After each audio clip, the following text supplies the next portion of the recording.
Hello guys! So, ngayon, we're going to unbox the arts from Park West Gallery. We were at Majestic Princess. Oh shit! So, ayan, meron naman tayong mga na mine. So, we're gonna open it and show you what we got this time.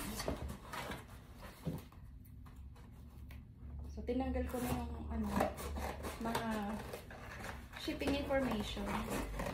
At baka, you know. Oh, ito pala siya nakalagay. Okay, I was envisioning na diretso na siya sa box. Pero, naka-tube pa siya. So, that's good. It's safe from the rain and being crushed. So, naka-tube pa pala siya inside. So, that's a very good packaging system ng Park West. So, hindi namin siya binila ng frame. So, this is the first time na naka-receive kami ng tube. Because usually, when we buy arts, naka-ano na siya, naka-frame na siya. Para hindi na namin problema yung framing. So, we also have another one over there. And we also have two over here. There. So, ayan, dumating sila ng ganun na. Naka-frame na siya. So, this time, dahil wala kaming magawa sa buhay, problemahin namin ngayon yung framing. Well, kasi wala na kaming wall. So, at least, kung naka-tube siya, mas madali siyang itabi hanggang sa maisip namin na ipa-frame siya, tapos kung saan namin siya ilalagay. But for now, we just, keep it in the tube and decide later. So, ngayon, parang madali naman siyang buksan. O, diba? Madali nga siyang buksan. So, we'll see what's inside. Oh, naka-ano pa rin siya, naka-wrap pa din siya. So, ayan. Ito na siya. Ang haba ng Wow, ang haba niya. Kita ko sa inyo. Tayo natin para makita niyo. Ang haba ng kanyang ng kanyang lalagyan. Pero ang laman niya is ganito lang. Yan. So, this is meron pa siyang papel sa kabilang side. So, this is nice. Maganda ang kanyang pagkaka-package. So, safe siya from disasters. So, now, open na natin kung ano naman. Sabi kasi, nakalagay na din dito yung mga paperwork ng authenticity, appraisal, etc. So, hopefully, nandito siya. Ayan, naka-ano pa siya, naka-paper pa ulit siya. For art. Malaki siya. Oh, there you go. Ito yung niya. Ito ang kanyang kasamang Certificate of Authenticity. Remove label. Please do not cut.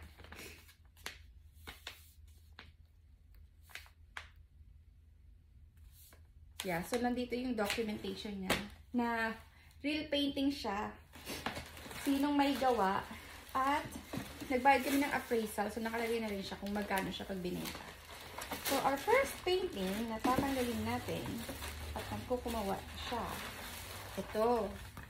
Ayan, maliit lang siya. So, kung titingnan mo, kung titingnan mo siya, parang anyone can draw, diba? Pero, it's more of like, who drew the art? So, this is Funch. So, ang kanyang, what do you call it, team, nag-drawing siya ng mga gawa ni sino nga ba to? I'm not sure. I think it's Da Vinci. Yan. May ganitong art si Da Vinci. Ito. Yan. May sariling ganyan si Da Vinci na napakamahal. And this one also is work by Da Vinci. Yan. So, hindi ko siya binila ng frame kasi nga wala na akong space. So, ang bibilin natin is maybe frame para itatayo ko na lang siya sa table. We'll see. So, ayan yung ating first. Balik natin siya. Para hindi siya madumihan. Kasi, may value yan. Pwede yung ibenta ng higher price over time. Tapos, meron tayong Romero Brito. Ay, hindi pala to si Romero Brito. Si ano to? Si Michael Goddard. Ito, mas malaki siya. Yan. O, diba? Now, ang dinrawing naman niya, si Michael Goddard is more on humor. O, diba? So, ang pinipaint niya, he's an olive guy. So, most of his artwork is about olives. So, ang painter ay olive. Ayan. So, yung lalaki na yan is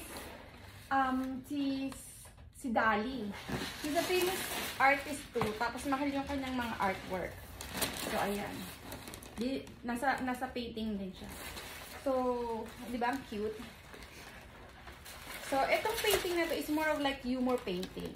So, magpapalit tayo ng theme. Kasi yung mga paintings ko ngayon is more on women. Women dancing, playing instrument, tapos basta more on women.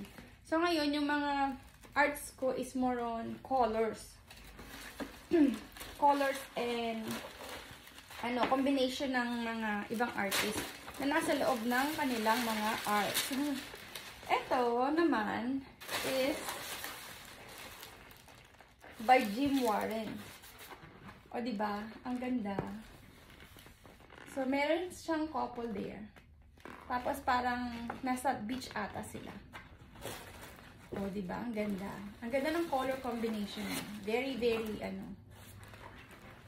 pop ang kanyang, ang kanyang design. So, ang laki niya, diba? So, maghahanap tayo ng wall. Kasi parang kasi laki niya to. Pag na-frame, mas malaki pa siya. So, hahanapin natin na siya ng bonggang-bonggang frame.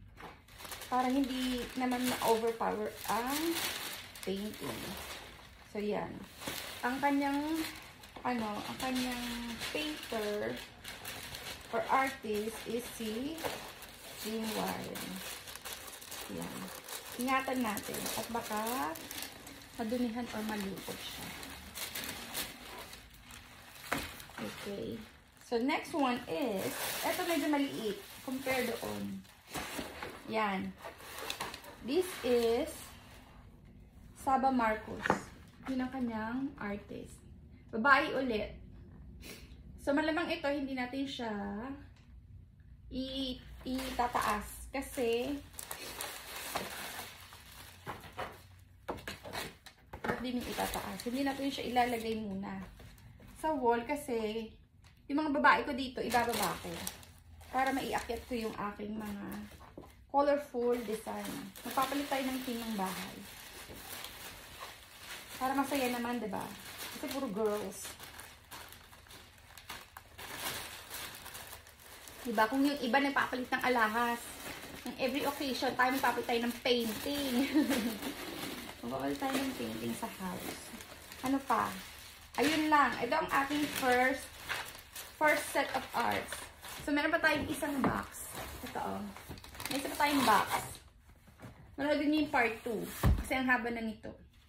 So, ayun. Ang laman ng aking first box ay si Punch, si Saba Marcos, si Jim Warren, and si Michael Goddard.